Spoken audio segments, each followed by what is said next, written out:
अक्सर मैं आपके लिए कोई ऐसी बात लेकर के आता हूँ जो मुझे लगता है कि समाज के लिए ज़रूरी है, तो इस तरह की बातों के साथ व्यू पॉइंट में अपना ज़रूर रखता हूँ। और आज जो मैं बात लेकर के आया हूँ, जो टॉपिक लेकर के आया हूँ, वो टॉपिक है माइनॉरिटीज़ के बारे में। माइनॉरिटीज़ का मतलब है कि मुसलमानों का आंतरिक मामला है, लेकिन मैं चाहता हूँ आज मैं उनसे ही बात कर रहा हूँ, मुसलमानों से ही बात कर रहा हूँ और मुसलमानों के एक मसले को उठाना चाहता हूँ और मैं चाहता हूँ कि इसका समाधान भी उन्हीं के हाथ में, उन्हीं को करना है। जैसे आप अगर देखेंगे कि इतने सारे मदरसे हैं, इतने सारे और बाकी संगठन हैं, बहुत सारे अदारे हैं जिनके लिए चंदा उठाया जाता है। चंदा आप किसी भी गली में देखेंगे, आप किसी भी मुसलमान बस्ती में चले जाइए तो आप देखेंगे छोटे छोटे बच्चों के हाथ में चंदों की रसीद होती है और पीछे से ऑटो में एक आदमी जो है वो माइक पर कहता रहता है कि फलां के लिए आप चंदा दीजिए, इमदाद करिए। तो मुझे लगता है कि जो मुसलमान इलाके हैं और जो हमारे व्यूअर्स माइनॉरिटी कमेटी से आते हैं वो इस चीज़ को अच्छे से आइडेंटिफाई कर रहे होंगे, बाकी लोग भी कर रहे होंगे ज़रूर। तो ये जो चंदा उठता है बेसिकली, इन चंदों का क्या होता है? आज का टॉपिक जो है वो यही है कि इतना सारा डोनेशन उठता है, इतना सारा चंदा उठता है, ये पैसा कहाँ चला जाता है, किन के पास चला जाता है? ये कौन से लोग हैं जो पिछले 50-100 साल से इस तरह के इन्होंने अदारे बनाए रखे हैं जो और चंदा उठाते हैं और ये खा जाते हैं पूरा का पूरा, क्योंकि काम तो दिखता नहीं, कहीं नहीं दिखता काम। तो मेरा ये मानना है, मेरा ये सोचना है और मैं यकीन रखता हूँ कि आप में से भी बहुत सारी मेरी बातों से आप आइडेंटिफाई करेंगे, मुत्तफिक होंगे। वो ये है कि इस मुल्क में लगभग 20 करोड़ मुसलमान तो हैं और अगर मैं थोड़ा सा उसको, हालांकि सरकारी आंकड़ा लगभग इतना ही है, लेकिन अगर मैं उसको थोड़ा कम करके भी आंकूं, थोड़ा कम भी बताऊं, तो अगर हम ऐसा मान लें कि हमारे इस मुल्क में 15 करोड़ मुसलमान हैं, तो 15 करोड़ मुसलमान में से 7 करोड़ लगभग ऐसे होंगे या 7.5 करोड़, मैं आधा कर देता हूं उसको भी, कि 7 से 7.5 करोड़ लोग ऐसे होंगे जो गरीबी सीमा रेखा के नीचे हैं। तो यानी वो खुद ही बेचारे मोहताज हैं चंदे का, वो क्या देंगे किसी को कुछ, ऐसा मान लेते हैं थोड़ी देर के लिए। हालांकि ऐसा होगा नहीं, ये भी मैं आपको बता दूं, लेकिन फिर भी मैं ऐसा कह लेता हूं, ऐसा मान लेता हूं, हम ऐसा थोड़ी देर के लिए समझ लेते हैं कि 7.5 करोड़ लोग गरीबी सीमा रेखा के नीचे हैं, यानी बाकी के 7.5 करोड़ लोग जो हैं वो इस लायक हैं कि वो चंदा देते हैं। अब चंदे पर आ जाइए, ये कि मुसलमानों में एक ख़ास चीज़ है जो आप मुसलमान तो जानते ही हैं, जो नॉन मुस्लिम्स हैं उनके लिए मैं बता दूं कि आपको साल में ज़कात एक अमाउंट है वो निकालना पड़ता है अपनी आमदनी में से, वो साल भर में आप कभी भी दे सकते हैं ईद से ईद के बीच में। और दूसरा होता है फितरा। फितरा जो होता है ये ख़ास रमज़ान में निकाला जाता है, ईद की नमाज से पहले। इस बार 48 या 50 रुपये था, तो मैं उसको एक रफ फिगर ही पकड़ता हूँ, 50 रुपये ही पकड़ लेता हूँ। ये हर साल इसमें वृद्धि होती है, बढ़ता है, ये मौके के हिसाब से, हालात के हिसाब से उसको देखा जाता है कि इस साल फितरा कितना बन रहा है। तो मैं उसको ऐसा मान लूँगा कि 50 रुपये था। तो यानी 7.5 करोड़ लोग ऐसे हैं जो 50 रुपये पर हेड फितरा दान करते हैं। धार्मिक हिसाब से ये कहा जाता है कि जिसने फितरा ईद की नमाज से पहले नहीं निकाला, नहीं दिया, तकसीम नहीं कर दिया, बांट नहीं दिया, दे नहीं दिया, डोनेट नहीं कर दिया, उसकी ईद की नमाज नहीं होगी। तो अब आप समझिए इसकी ग्रेविटी को कि कितनी इंपॉर्टेंट इंफॉर्मेशन है ये, कि फितरा आपको देना ही है। फितरा क्या है? फितरा फिक्स्ड है, उसकी एज से कोई मतलब नहीं है, सेक्स और जेंडर से कोई मतलब नहीं है, लोकेशन से कोई मतलब नहीं है, यानी छोटा हो, बड़ा हो, औरत हो, मर्द हो, बीमार हो, अपाहज हो, कुछ भी हो, ये उसको फितरे की रकम अपनी दे देनी है। फितरा हुआ ऐसे जैसे अपनी बॉडी का आप समझ लीजिए कि ज़कात।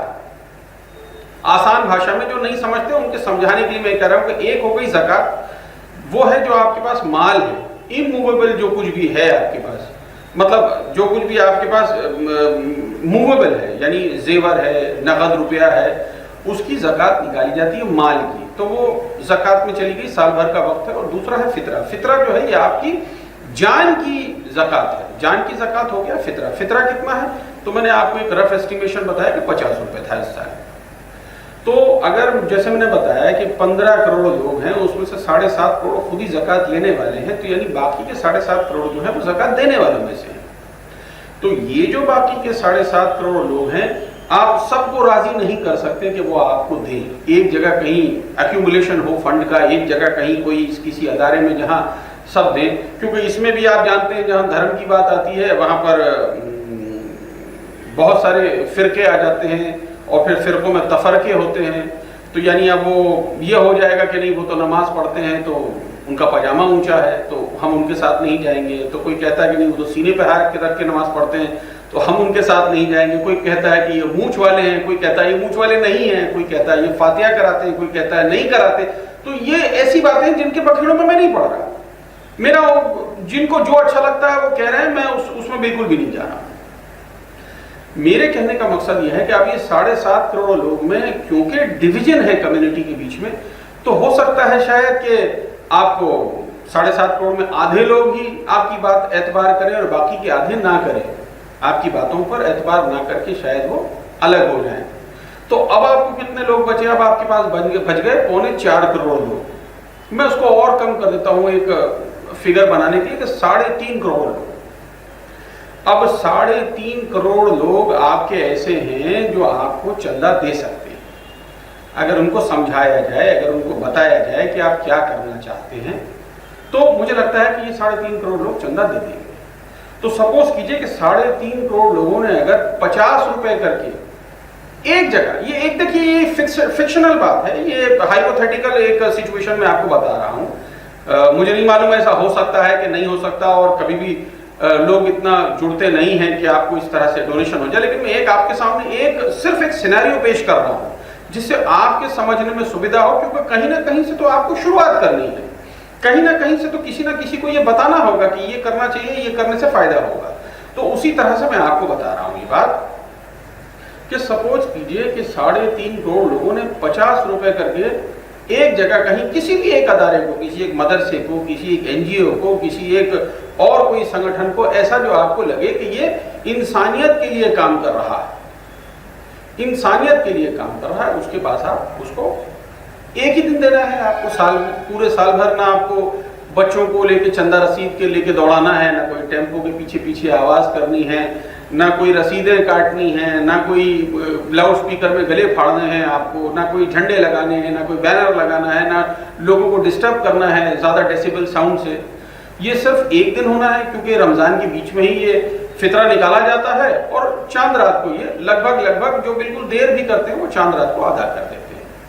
तो यानी साल में आपने सिर्फ एक दिन लिया, वो 50 रुपये, और वो 50 अगर आपने इस तरह से अगर 3.5 करोड़ लोगों के जमा हो जाते हैं तो आपने कभी सोचा कि क्या फिगर बन जाएगा? एक बार कैलकुलेशन जरूर कीजिएगा। 3.5 करोड़ लोग अगर 50 रुपए जमा कर दें तो आप देखेंगे ये लगभग 200 करोड़ की रकम बन जाएगी। जी, ये लगभग 200 करोड़ की रकम बन जाएगी। 200 करोड़ रुपए कम नहीं होते हैं। आप 200 करोड़ रुपए में एक छोटा मोटा उद्योग शुरू कर सकते हैं। एक no profit no loss organisation को एमएसएमई के थ्रू या और किसी स्मॉल स्केल इंडस्ट्रीज के थ्रू रजिस्टर करके एक बिजनेस शुरू किया जा सकता है जिसमें आप लोगों को रोजगार से जोड़ सकते हैं। अब मुझे बताइए, जो मैंने शुरू में माइनस किए थे 7.5 करोड़ लोग, मैंने क्या कहा था कि ये खुद ही चंदा लेने वालों में से ही, यानी इनके हालात इतने बुरे हैं कि ये ज़कात चंदा फितरे पर जिंदा है। अब आप सोचिए कि आपने 200 करोड़ रुपए से कोई एक प्रोजेक्ट लगा दिया। 200 करोड़ रुपए काफी होते हैं, जैसे मैं आपको बार बार बता रहा हूँ। सपोज कीजिए कि लिज्जत पापड़, एक just for the sake of saying, एक सिर्फ कुछ किसी का नाम लेना है ताकि आपके जहन में उसकी छवि बने, इसलिए मैं आपको बता रहा हूँ कि लिज्जत पापड़ जब ये कंपनी शुरू हुई थी तो महिलाओं ने औरतों ने घर से शुरुआत की थी इसकी। 2 औरतें, 4 औरतें, 10 औरतें मिलकर के एक महिला गृह उद्योग बना, और फिर आज देखिए लिज्जत पापड़ एक बहुत बड़ी कंपनी है, शायद प्राइवेट लिमिटेड है, मुझे लगता है शायद लिमिटेड कंपनी है, मुझे नहीं मालूम इस वक्त, लेकिन एक बड़ी कंपनी है। उसी तरह से और कंपनियां हैं बहुत सारी, मैं आपको मिसाल दे सकता हूं, जो वॉशिंग पाउडर बनाती हैं और अगरबत्ती बनाती हैं, मोमबत्ती बनाती हैं, माचिस बनाती हैं, छोटी छोटी चीजें बनाती हैं। तो 200 करोड़ रुपया बहुत होते होता है ऐसे किसी उद्योग को शुरू करने के लिए। इसमें आपने सपोज कीजिए कि 100 लोगों को रोजगार दे दिया, तो यानी वो जो 7.5 करोड़ लोग आपने छोड़े थे ना, जिनको आप आज तक भीख दे रहे थे, उन 7.5 करोड़ लोगों में से 100 लोगों को आपने रोजगार से जोड़ दिया। तो सिर्फ आपने उनको नहीं जोड़ दिया, आप उनको सैलरी देंगे, आप उनको पीएफ देंगे, आप उनको ईएसआई देंगे, आप उनको सारी सुविधाएं देंगे, उनके बच्चे स्कूल जा सकेंगे, वो कपड़े पहन सकेंगे, वो खा सकेंगे, उसके बाद उनको भीख मांगने की जरूरत नहीं पड़ेगी। तो 100 लोगों को आपने रोजगार दे दिया। हर इंसान के पीछे सोचिए कि उसकी पत्नी है, उसके कम से कम 2 बच्चे, आप मान के चलिए 3 भी हो सकते हैं, कहीं 1 भी हो सकता है। एक एवरेज मैंने निकाला कि हस्बैंड वाइफ, उनके 2 बच्चे। और हमारे यहाँ क्या होता है इंडियन फैमिलीज में कि माँ बाप भी साथ होते हैं। तो अगर माँ बाप की डेथ नहीं हुई है दोनों की या किसी एक की, तो यानी 2 माँ बाप हो गए, 2 हस्बैंड वाइफ हो गए, 2 बच्चे, यानी 6 लोग हो गए। तो सोचिए कि आपने एक आदमी को रोजगार दे करके एक परिवार के 6 लोगों को खुशहाल कर दिया। अब आप सोचिए कि ये अगर आप थोड़ा सा इसको अगर आप अपने तरीके से जज करेंगे, थोड़ा सा स्टडी करेंगे, तो आप देखेंगे कि मैं जो बता रहा हूं आपको वो कोई इम्पॉसिबल बात नहीं बता रहा हूं। आप अपना कैलकुलेशन करिए, आप अपना देखिए। मैंने सिर्फ 3.5 करोड़ का, और इस पैसे को आप एक पहले साल आपने लगा दिया 200 करोड़ की कोई फैक्ट्री डाल दिया आपने, दूसरे साल में मुझे पूरा यकीन है कि 200 करोड़ की जगह नहीं है आपके पास 500 करोड़ डोनेशन आपके पास आ जाएगा। 500 करोड़ में फिर एक उद्योग लगा दीजिए आप। फिर उसके बाद देखिएगा 3rd ईयर में फिर आपको ज्यादा नहीं आया तो शायद 500 ही फिर आ जाए, फिर आपने एक उद्योग लगा लिया। आपको अगर लगता है कि नहीं अब हमने कर लिया कि भाई अब हम 300, 400, 500, 1000 लोगों को नौकरी दे चुके, अब हम कुछ बड़ा करना चाहते हैं, तो 2 साल 3 साल आप पैसे को जमा कर लीजिए। सपोज कीजिए कि 500 करोड़ रुपए भी अगर जमा होता है तो 3 साल में आपने 1500 करोड़ जमा कर ली। तो एक सरकार की तो 5 साल होती ही है, 5 साल की 5 वर्षीय योजना बना लीजिए आप। तो आप देखेंगे 5 साल में आपने 250 की जगह 300 करोड़ रुपए जमा कर लिए, क्योंकि जो आपका पैसा है उसका आपको इंटरेस्ट भी आ रहा है वहां से।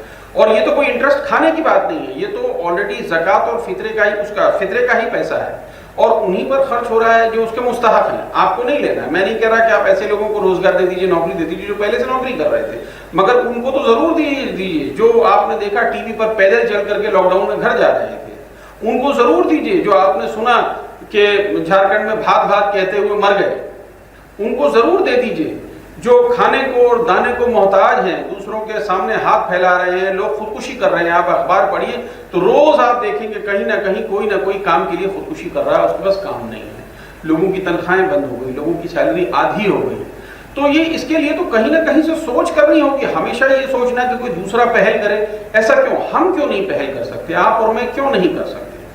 तो ये मैंने आपको एक छोटा सा अर्थमेटिक दिया है। आप इस पे बहुत, मुझे लगता है इस पर एक डिबेट की जरूरत है। शायद आपको शायद अपने इलाके में, अपने घर में, अपने मोहल्लों में, अपने दोस्तों में इस बात को करना चाहिए कि अगर ऐसा हो सकता है तो हम क्यों ना करें।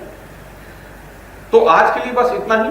मैंने सिर्फ आपको एक सोच के लिए आपको एक मुद्दा दे दिया है। आप सोचिए, और मुझे पूरा यकीन है आज नहीं 6 महीने बाद, साल भर बाद, 2 साल बाद, 2.5 साल बाद, लेकिन एक सिचुएशन ऐसी जरूर आएगी जब आपको लगेगा कि जो मैंने आपको रास्ता बताया था वो रास्ता लगभग सही है और इस पर चल करके फायदा हो सकता है। ऐसा क्यों कि आपको हमेशा लगता है कि मुझे सरकार से नौकरी मिल जाए, मुझे कहीं से कुछ आ जाए, मैं कहीं दूसरे तीसरे के पास नौकरी पे। ऐसा क्यों नहीं कि आप जॉब सीकर्स नहीं होकर के एम्प्लॉयमेंट जनरेटर बन जाए, आप खुद नौकरियां दें लोगों को। उसके लिए जो बेस्ट ब्रेन हैं कम्युनिटी में, उसको यूज करिए। जो बाहर से आपको लाने हैं उनको बाहर से लाके यूज करिए। इसमें तो कोई जाति और धर्म की बात नहीं। आप अगर अच्छा करने लगेंगे तो आपका योगदान होगा नेशन बिल्डिंग में। आप देश को आगे बढ़ने में भी मदद करेंगे, ना कि सिर्फ आप कम्युनिटी का भला करेंगे, आप देश का भी भला करेंगे। अगर सोचिए कि 5 साल 6 साल के पैसे को आप जमा करके अगर कोई कंपनी डाल देते हैं आप, और कल को वो कंपनी ऐसे ग्रो करने लग जाए, जैसे कि आज टाटा है, जैसे कि सपोज करिए कि टाटा स्टील जैसी एक कंपनी है, तो ये भी तो कभी शुरुआत हुई थी, इसकी भी तो किसी ने शुरुआत की थी। इतनी बड़ी कंपनी तो एक दिन में नहीं बनी, इसकी भी शुरुआत कहीं से हुई थी। तो इसी तरह से क्यों नहीं कम्युनिटी अपने बारे में सोचती है। देखिए, सिख कम्युनिटी को आपको ये एग्री करना होगा और ये एक्नॉलेज करना होगा कि आपसे बहुत कम है नंबर्स में, उनके नंबर्स कम है। बहुत मुश्किल से मुझे लगता है 5 करोड़ लोग हैं, लेकिन ऑर्गेनाइज्ड कितने हैं देखिए। आपको हर गुरुद्वारे में लंगर मिल जाएगा। तो ये तो अच्छी चीज है ना, ये तो कोई बुरी चीज नहीं, इससे सीखना चाहिए ना कम्युनिटी को। और उसके बाद आप देखिए कि वो फ्री हॉस्पिटल्स हैं। दिल्ली में आपने देखा अभी थोड़े दिन पहले गुरुद्वारा कमेटी ने दिल्ली में वो हॉस्पिटल बनाया है 300 बेड का या 250 बेड का, और जो फैसिलिटीज दे रहे हैं free of cost dialysis patients के लिए। मतलब किडनी के मरीज तो सड़कों पर मर जाते हैं बेचारों की। ये हाल है कि पहले वो बीमार होते हैं, फिर किडनी की इशू आती है, फिर डायलिसिस में उनका घर बिक जाता है, उनका कारोबार खत्म हो जाता है, अल्टीमेटली वो तो मर जाते हैं और परिवार बेचारा सड़क पे आ जाता है। तो क्यों नहीं इसके लिए हम लोग एक शुरुआत करें। आपको मैं कहता हूं कि आप शुरुआत कर सकते हैं, आप इसे चालू कर सकते हैं। आप अगर चाहेंगे तो मुझे पूरा यकीन है कि इसका एक प्रोडक्टिव जरूर कुछ ना कुछ रिजल्ट निकलेगा। बहुत शुक्रिया, थैंक यू।